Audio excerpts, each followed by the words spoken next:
Hello everyone, Paul the Virtual Investor here, and today I'm going to go over live bidding on a property. I want to show you why a property is a good property to be bidding on and what type of property is not a good type of property to be bidding on. All right, before I dive into it, make sure you click on the subscribe button and hit the bell notification so you get notified when we create new videos and put them out here. All right, let's dive into it.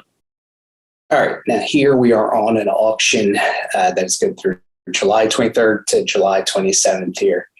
And I find one of the best ways is kind of scroll through here. If I know the particular markets, know what the starting bid price is here in a particular zip code, I may know right offhand whether it's good or not. If you're an experienced investor and you're in certain markets, you're going to know pretty well right off jump.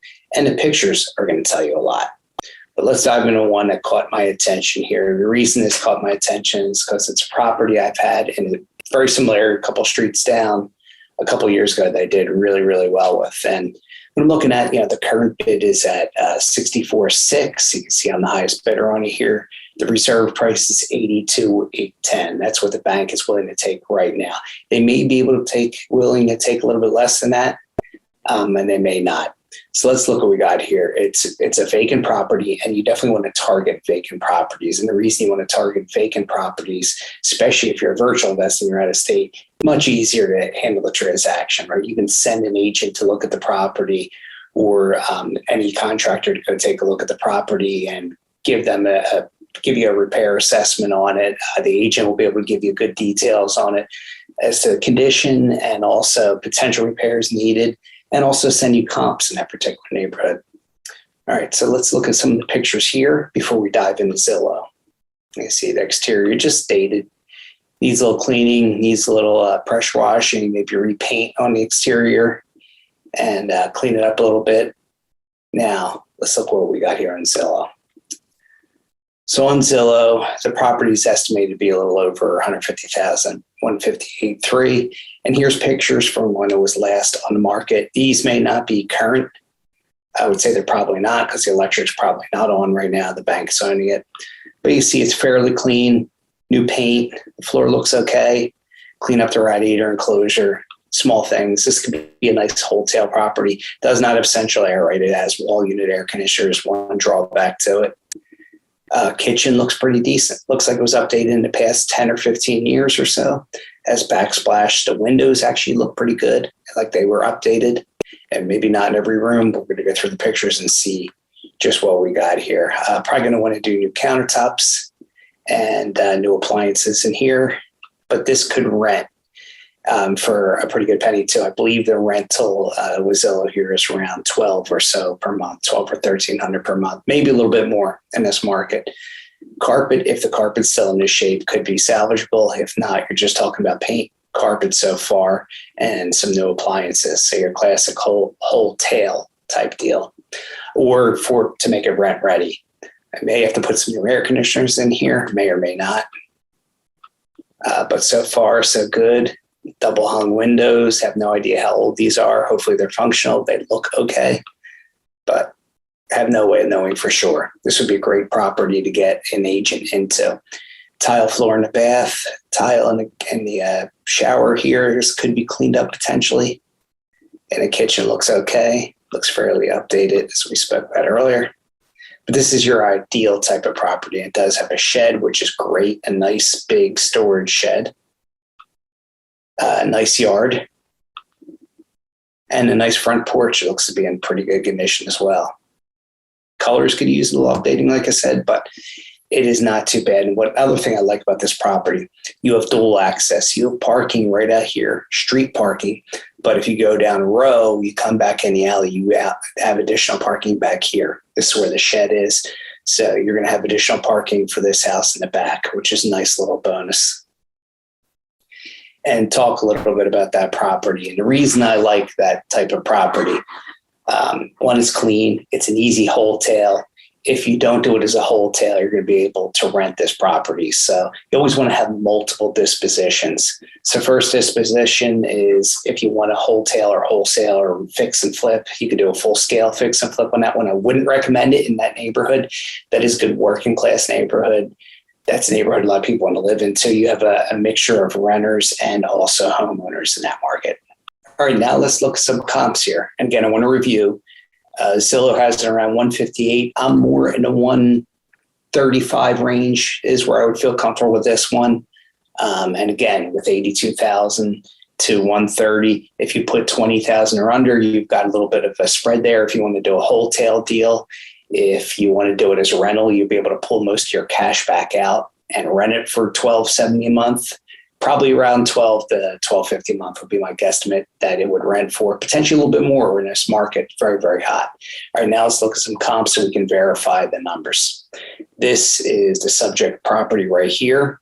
Now let's look at some things sold. Again, it's a 3-bedroom, 1-bath, roughly 1,300 square foot. So if you go here, this one's a little bit bigger, 3.2, 1,690, and it's sold for $165. You go down here, you have a 3,000 square feet. It's a smaller property, but sold for $125. 3.2, 1,600 sold for $114. Then you go over here, you got $129 for this 3.3 and $110 for this property. It's a 4.2, a little bit larger one. Got some other properties here. Just another one that's a 3.1, 1,200. It sold for $245. Probably more updated. And if you want to dive into these, you click on these. Like for example, let's look at this and see if we can pull up and see any pictures so you can see what the condition of the property was. Do have a mini split on this property. Has parking lot and a garage. Dated kitchen, very dated kitchen. Has nice hardwood floors, dated, everything, got wood paneling. Pretty good comp to go off of here for sure. This would be one that you could definitely compare. A little bit bigger space here. You do have more square footage, by about 300 or so, 3 to 400, but very, very dated. Kitchen, again, much more dated than the other one was, but big and spacious, has potentially more cabinets and more storage capability. So nice property there. And if you go off 165, which is what that one sold for, the 165, just discount that a little bit, maybe take that by at 80%, take 20,000 off this, maybe 25. So you're down to the 140 to 145 range for after repair value. I would even go a little bit more conservatively than that. I would go just a little bit lower in this market since we're shifting here. Go down to 135 and use that as a number to be safe. I feel you'd be pretty safe with that number. Again, you're going to be able to rent it if you can't fix and flip it. And this is your ideal type of property to target on auctions. All right, everybody, now let's go through a property that you're probably going to want to avoid. And I'll show you a couple of reasons why you want to avoid. Go down to Coffeyville, Kansas. Again, Coffeyville, Kansas is a smaller little town. And pictures, again, are not going to be great here. So this it's not a great one to look at here, but everything looks dated, right? That you can see it's big, it's old, small. Kitchen looks, maybe appliances are ancient, but looks like it needs a kitchen, looks like it needs flooring. Looks like these are old wooden windows. You're going to need to replace windows. And your starting bid is $30,000 on this property. Just nothing looks good about it. Road is a stone road going out here. Now, let's look at it on Zillow. And Zillow has it valued at $41,800. A rental's estimate's under $700. Now, let's take a little closer look. Since we don't have pictures, we can look at street view here. Let's definitely do that to get an idea of what it is. There's your driveway going in. Looks like an okay neighborhood. Definitely more potentially of a rental neighborhood than it is owner occupied. Would not make a fix and flip, and here's why. You're just not going to find any value. You see all these values are really low in the 50s and the 30s and 40s. And if you zoom out here, because we can't find anything that's sold. So let's zoom out. You only have a few out here. And let's even see, because Kansas is a non-disclosure state, it's a guesstimate as to what it's sold for. Let's see if we can find out what was listed for. Pending sale, $25,000. Again, these prices are extraordinarily low. So you don't have value here. And this type of a property, and again, this is a short and quick one, you can't appreciate this property. you're bidding 30,000. That's probably the as-is value. You're probably going to have to put 25,000 into it to bring it up to rent, and then you're going to rent it for $700. You're not going to be able to pull your money out to a cash out refinance. Not a desirable type of property. So these are two examples. One, the first one being a good one, that you have two different disposition methods: wholesale, or three really: wholesale, full scale fix and flip, or rent it. So you got multiple exit strategies, and you probably pull all of your money into there. If you pick that property up, let's say the bank agreed to 70,000 on that, even though the reserve is 82. So let's say they do that, you put 25 into it, you're in it for 95, it appraises at 150. And at 150, you're probably going to be able to pull about 120, 115 out of that property, 75 to 80% of that value. Probably, maybe let's call it around 100, 110.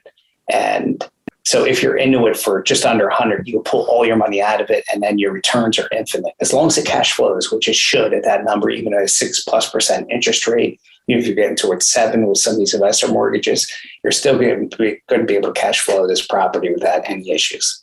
All right, guys, hopefully this was helpful. Catch you in the next video.